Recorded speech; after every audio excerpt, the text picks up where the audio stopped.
E aí, rapaziada, vamos lá.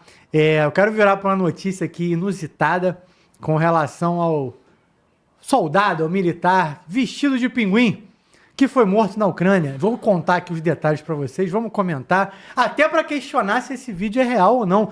Por quê? Porque o vídeo foi divulgado pelas forças da Ucrânia. Mas já vamos entender. Eu só queria te pedir, rapaziada, para deixar seu like aqui. Pô, a gente aqui com 1.800 pessoas, quase 1.900 pessoas aqui online. Pô, e a gente não chegou a 1.000 likes. 1.000 likes. Vamos fechar o primeiro bloco de geopolítica, não tem 1.000 likes. Dá uma moral aí pra gente, porque ajuda o YouTube a distribuir mais o conteúdo. Primeiro dia do mês, esse mês tem carnaval, é mais curto. Então, dá essa moral aí pro Fala Glauber News. Aí, já tá sumindo, Mano Walter. Mas vamos lá. Vamos entender. Mano Walter, coloca aqui a foto do Homem Pinguim, que eu vou... Tem quantas imagens aí, Mano Walter? Só pra eu entender. Tem 4 imagens? 6 imagens. Vai passando enquanto eu falo, mas com calma, porque eu vou explicar aqui pra rapaziada. Chama um pouco de atenção você ver isso, né? Tipo assim, pô, claramente é um homem vestido de pinguim, mas nem todo mundo conseguiu entender do que está acontecendo. Por quê? Porque a Ucrânia divulgou isso oficialmente, de que eles conseguiram abater um militar russo vestido de pinguim, que estaria dessa forma para não ser reconhecido por 2 tipos de assets, né? Primeiro, os drones, que não fariam um reconhecimento automático por estar vendo um pinguim. Por isso a cara de pinguim, tá, gente? Ah, porque um pinguim e não, sei lá, uma máscara, e não qualquer outra coisa. Porque, né, os drones são feitos para não atacar alguns animais. Pinguim é um deles, principalmente porque esses drones também sobrevoam, vêm de áreas principalmente ligadas aí a lugares com neve e lá em cima, né, onde tem pinguim. Ou lá embaixo, na verdade, né? Em cima, onde tem o urso polar. Detalhes. E aí ele teria esse vestido de pinguim. A Ucrânia divulgou que conseguiu abater esse soldado, e que a Rússia, e aí jogo para você, Júlio Roque, eu quero te ouvir, que a Rússia tem vários meios, né, de se infiltrar no território, de buscar informação, e que a Ucrânia está buscando a eliminação disso. Ou seja, a questão do pinguim, em teoria, seria só a ponta do iceberg. Por quê? Porque a Ucrânia também disse que vai descobrir onde estão os túneis secretos dos russos na guerra. E eu fiquei pensando, que túneis secretos? Aparentemente, aí eu vi também que existem algumas notícias que falavam desses túneis e tal, mas eu não sabia que isso era, de certa forma, tão relevante assim para a Rússia na Ucrânia. De que muitos homens estavam sendo perdidos, de locais estavam sendo perdidos, porque a Rússia já tinha construído. Aí não sei se túneis, bunkers, e muitos deles não identificados. Esse pinguim, por exemplo, pode ter vindo de lá, não sei. Mas... Júlio, primeiro eu queria começar te ouvindo e depois vamos aprofundar também um pouco, né, do que são essas armas ou recursos inusitados, não convencionais da Rússia que está sendo utilizado ali. E por que teria um único soldado ali, o Júlio? Porque assim, tá espião de quê? Olha onde ele tá, gente. Queria sua leitura. Bem, Eric, o interessante é que a gente chama no meio militar de engenharte. Quando você, com a sua criatividade, tenta enganar sistemas, sensores e até mesmo soldados. Talvez seja o caso dessa imagem que nós estamos vendo. Por ser uma imagem promulgada pelas Forças Armadas Ucranianas, eu não duvido até de ser fake. Não consegui achar nenhum site dizendo que é fake, mas eu acho de muita inocência, né, achar que um soldado russo vai se vestir de pinguim e passear num campo aberto ao qual está a Operação Especial Militar. Bem, o que nós podemos dizer sobre essa imagem, sobre minha experiência pelo curso de sniper que tenho, é o seguinte: chama-se Camo Switch, ou Switch Ghillie, ou Ghillie Switch. Nada mais do que roupas para tentar camuflar o soldado. E alguma dessas roupas, elas são antitérmicas, ou grande Eric, o que os drones já possuem, que são câmeras térmicas. Se você olhar a imagem que o Mano Walter colocou nos tons de cinza, né, o que é preto é quente e o que é branco é frio. Então, nós vamos da escala do preto ao branco, passando por tons de cinza, mostrando a temperatura do objeto que está sendo filmado. Então, essa indumentária ou essa Gimli Switch seria para não deixar uma assinatura térmica. Agora, o que muito intriga, porque elas têm vários formatos, né? Vários tipos. Agora, o que muito intriga é esse formato de pinguim. Isso pode ser que o soldado esteja tentando enganar, né, a imagem do drone, o que eu acho pouco provável. Mas sim, essas roupas antitérmicas ou roupas de proteção térmica para diminuir a assinatura do soldado estão sendo muito utilizadas e muito testadas, tanto pela Ucrânia quanto pela Rússia. E isso despista muito bem atiradores de longa distância, os snipers. Então, essa roupa tende a diminuir a assinatura térmica. O que intriga na imagem é o formato de pinguim, porque não existem pinguins na área, não existem pinguins do tamanho de um ser humano. Então eu acho que se ele está tentando enganar algum tipo de inteligência artificial ou reconhecimento de câmeras, né, através de softwares, eu acho que ele não está enganando ninguém, porque seria um pinguim gigante. Então me causa estranheza sobre isso. Agora, que é uma roupa para diminuir a assinatura térmica, como uma manta, com certeza, né? Agora também, o que não pode ser deixado de lado é saber que a Ucrânia produziu milhões de imagens falsas. Senhores, é o chamado operações psicológicas, quem ganha a guerra da narrativa. Zelensky com várias imagens, até mesmo imagens de outras guerras, para tentar colocar na cabeça da população mundial que estava levando algum tipo de vantagem. Isso foi feito várias vezes. Vocês podem catar aí no YouTube, com certeza, os dois lados mentindo em imagens, tanto o russo quanto o ucraniano. Então, a primeira a cair numa guerra, quando se estabelece uma guerra, a primeira a cair é a verdade. Frase essa célebre que é muito falada aqui no canal do Fala Glauber. Então, não me causa estranheza, não posso ser assertivo, né? Júlio, deixa eu acrescentar, antes que você termine sua fala, que eu quero te ouvir. Tem uma questão, eu comecei a procurar, né? Fui ver o que as pessoas ao redor do mundo estavam falando sobre as possibilidades. Porque tem outras análises, né? Aqui no Brasil, dificilmente você vai ver um portal de notícia comentando geopolítica como fala Glauber News. Mas fora do Brasil tem um monte. E aí eu fui ver as análises, né? O que o pessoal estava falando nas notícias e tudo mais. Primeiro que essa questão do pinguim, de fato, a região não é uma região que tem pinguins nativamente. Só que tem muitas correntes que levam pinguins para lá. Inclusive, eu acho que tem corrente que leva pinguim para todos os lugares do mundo. É isso que eu ia falar. Quem tem 10, 20 anos de Rio de Janeiro, pô, já viu pelo menos uma vez um pinguim andando na praia, pô? Tu já viu, Mano Walter, pinguim andando na praia? Viu? Mano Walter já viu. Também já vi, pô, lá. Mas eu não vi aqui não, vi lá em Cabo Frio. Cabo Frio tem mais de pinguim. Comum. Bem comum. Então assim, tu vê o pinguim lá andando na praia, aí todo mundo começa a ir em volta, tirar foto. Mas se o pinguim vem pra cá, gente, imagina na área lá, né? Mas tem um ponto, Júlio, que eu... Então, obviamente, tem muita gente falando muita coisa. Mas, dentre as possibilidades, eu vi um camarada dizendo o seguinte, num desses jornais, esse francês, se eu não me engano, do que vai pro Le Monde, né? Dizendo que, geralmente, quando a Ucrânia pega alguma coisa diferente da Rússia, é porque aquilo já está acontecendo há muito tempo. Então, na análise dele, pegaram esse camarada de pinguim, e como a gente está ouvindo isso pela primeira vez, é como se alguém tivesse feito um teste e deu errado. Só que, na verdade, segundo ele, muito provavelmente, eles já estão usando essas camuflagens de pinguim há muito tempo. E passando por ali sem ninguém ver. Por que ele acha isso? E por que eu citei a questão dos túneis?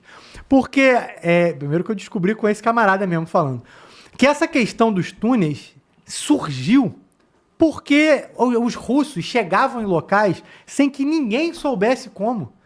Porra, peraí, como é que meia dúzia de russos apareceu lá, tacou granada, explodiu uma tropa e ninguém sabe de onde eles vieram? Ninguém tem registro deles chegando lá, então o que pode ser? Túneis. Até porque já encontraram túneis com russos. Então, pode ser túnel, mas pode ser que eles tenham várias formas de camuflagem que ninguém sabe.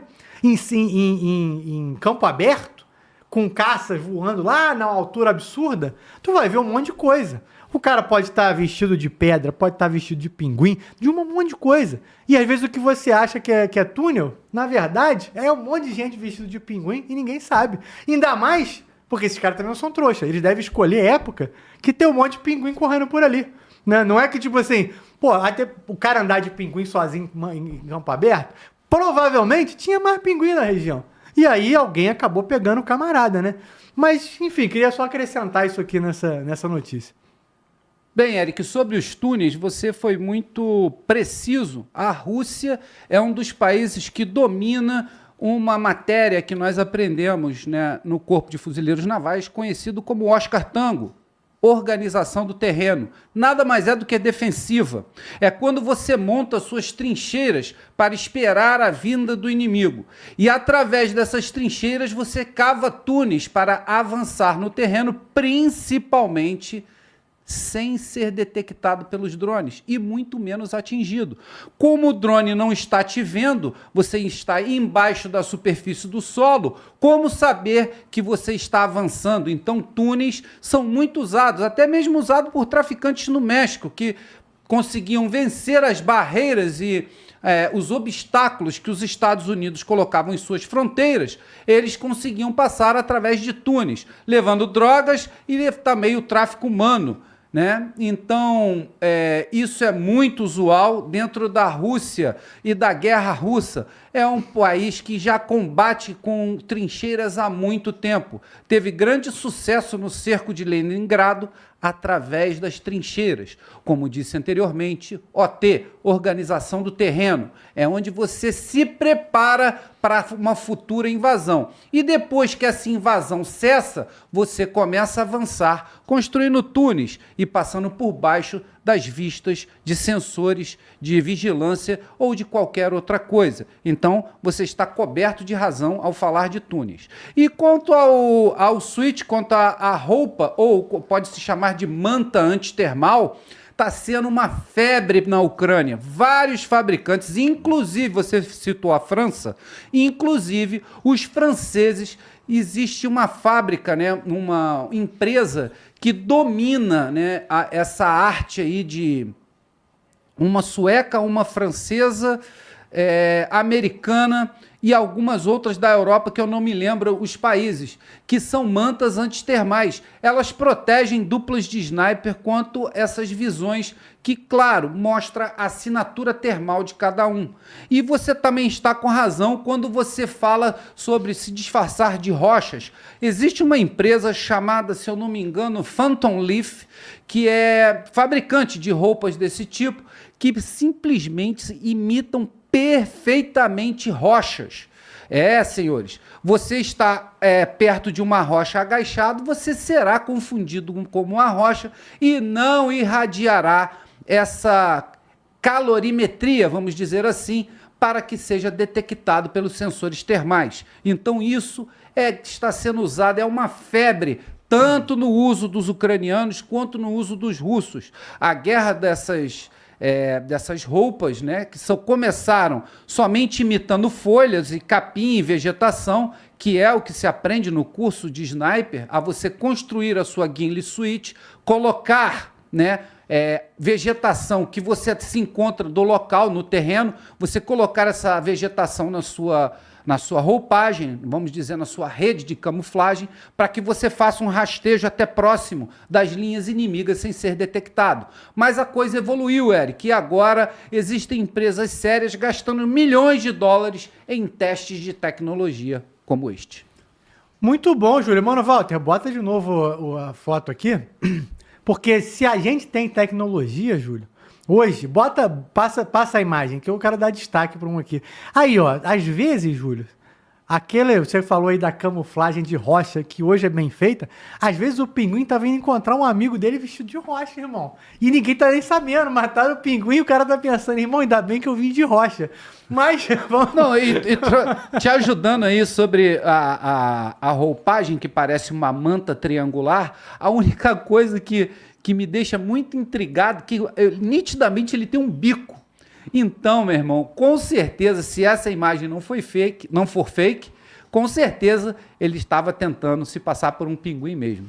Irmão, eu não acho, assim, por tudo que tá acontecendo na Ucrânia, a imagem é oficial. Eu não acho que a Ucrânia ia jogar isso de sacanagem, né? Mas dá destaque aqui, Carcará, pode falar. Outra coisa que eu me esqueci, Eric, existe já no Instagram, vocês podem pesquisar, soldado russo camuflado com lixo. Exatamente. A guinle feita com uma rede, né? Ele prendeu pedaços de espuma imitando lixo para uma camuflagem urbana quase perfeita. Muito utilizado pelo site também. Muito bom, Júlio, muito bom. Eu vi aqui, quero dar destaque aqui, para antes de passar a palavra para o Carcará, com muita seriedade, eu quero ler esse comentário, do Top Shorts Brasil, Júlio. Eu não vou nem ler. Ele falou o seguinte, Júlio, que para funcionar, para essa camuflagem funcionar, você precisa de um batalhão de anões. Porque aí o drone não vai entender que eles são pinguins humanos. Mas mantenha a seriedade aqui no comentário, dá destaque. Norte-coreanos são pequenos. Carcará, quero te ouvir aí. O que você acha? Mas tratando a notícia aí também com seriedade, como é que você enxerga isso? O Júlio deixou aqui o ponto de vista dele aí, queria te ouvir também. Pô, legal isso aí. Cara, isso aí é real, essa reportagem aí, essa foto é real. Esse militar, infelizmente, morreu, um drone explodiu em cima dele. E aquele bico que tem em cima dele ali é para ajudar a dissipar o calor e ele respirar. Então é tipo um bico de pato, só que como a foto foi filmada de lado, dá a impressão que é fininho, mas é como se fosse a pala de um gorro. Só que é grande, aí ficou parecido com pinguim, porque a roupa é meio quadrada, né? Aí o pessoal apelidado de pinguim. O erro da roupa aí é porque ela não quebrou a silhueta, entendeu? Mas se o cara tivesse colocado aí uma vegetação, ele teria feito a camuflagem. A camuflagem não tá boa, porque a inteligência artificial vai plotar que ele tem um formato geométrico. Eu não sei quem é que fabricou isso aí. Geralmente quem fabrica é alguém querendo vender, né, cara? Aí, devido à emergência, os russos são muito bons em camuflagem e tal, mas tem muita coisa errada nessa camuflagem aí, tá? Quanto ao aspecto termal, ela funcionou, que é o que importa. Só que você tem que ter o aspecto também visual, que é para quebrar o que o cérebro interpreta. Então, quando você fica igual os vegetais, a vegetação, o cérebro não vai ver silhueta humana. Mas, infelizmente, o cara não fez isso, não quebrou a silhueta. São elementos que identificam o corpo, que a gente chama no curso de caçador, que é a silhueta, a textura, o som, a assinatura térmica, movimento, a sombra, são coisas que identificam o corpo. Então, quando você vai fazer uma camuflagem, você pega todos os elementos de forma natural e automática e tenta quebrar todos os sinais que possam ser emitidos. Então, nesse caso aí, não quebrou o sinal. Eu estou falando isso com conhecimento de causa, que eu passei muito tempo estudando camuflagem, como enganar o sensor termal. Inclusive, tem um caso aí que o comandante Vilar Boas, que está aí, era meu comandante de companhia, chegou a mensagem do Corpo dos Fuzileiros Navais, lá do setor de material e tal, esse negócio todo, para a gente testar, viu, Júlio? Não sei se você estava no batalhão comigo, ou se estava, não sei onde é que você estava, não consigo lembrar mais, para testar o sistema Barracuda, que é sueco, que o Júlio quis lembrar aí. A Barracuda é uma empresa sueca que vende roupa antitermal. Aí me ligaram lá, cara, tem que fazer o teste com essa roupa. Eu disse, vou precisar do sistema BIO. O que é o BIO? É uma arma anticarro que a Marinha tem, que tem uma lente dessa idade aqui, que consegue pegar 130 graus do horizonte e ninguém passa sem ser detectado, porque é um sensor termal monstruoso mesmo. Uma arma de ataque anticarro que a Marinha tinha, não sei se ainda tem o BIO. Mas o visor do BIO é coisa do outro mundo, cara. Aí o pessoal foi lá para o batalhão, eu testei a roupa, dei pau na roupa, não passou do teste, que era antitermal. A camuflagem dela é boa, porém, quando a gente jogou o nosso sensor termal nela, a gente virou uma lâmpada. Então, os caras querem vender. Se tu comprar, o problema é teu. Se você achar a roupa bonita e comprar, fiz o relatório, a roupa não serve. Eu tinha essas filmagens, esses vídeos falando, só que o meu HD quebrou, senão eu podia até, numa outra coisa, mostrar, porque isso é importante para o cara que assiste o nosso programa, Caçador, Sniper. E quanto ao sistema que vê a pessoa de longe, que é o BIO, é uma arma anticarro com visor gigantesco, sueco também, se não me engano o BIO também é sueco, eu consegui me aproximar desse sistema de visor termal. usando a camuflagem que a gente criou lá, que eu criei lá e tal, testei. Não vou falar como é que faz, para não dar... o homem do lápis está anotando, né, a vagabundagem. Mas tem uma maneira de você enganar o sensor termal, tanto no visual como no sensor térmico. Isso eu provei, fiz e faço de novo para quem, alguma autoridade quiser que eu faça. E a gente falou, essa porra não vai funcionar. Mas a gente testou a roupa é uma trozoba, não dá para... Inclusive, eu estava falando isso hoje com um camarada meu aqui, que é caveira aqui no Ceará, explicando para ele. Tem uma roupa muito grande que você bota, fica igual o Louro José, né? O Vilar Boas deve lembrar. Aí eu saltei de paraquedas ali com essa porra, saltei gancho, atravessei tanque tático, testei tudo, termal. No final, eu dei o pau no relatório lá, não serve. O dono da empresa, o representante da empresa no Brasil, um coronel do Exército, ele me ligou, conseguiu meu número, Carcará, aprova aí, meu amigo, não vai aprovar porra nenhuma, não. Eu vou aprovar esta merda que não funciona, porra, para me enganar os fuzileiros. A gente tem um nosso modelo aqui que é 0800, é só estudar e fazer e ter um sacozinho. Inclusive, a gente aplicava no curso de caçador na aula de camuflagem, né, 05? É isso aí, meu amigo Eric.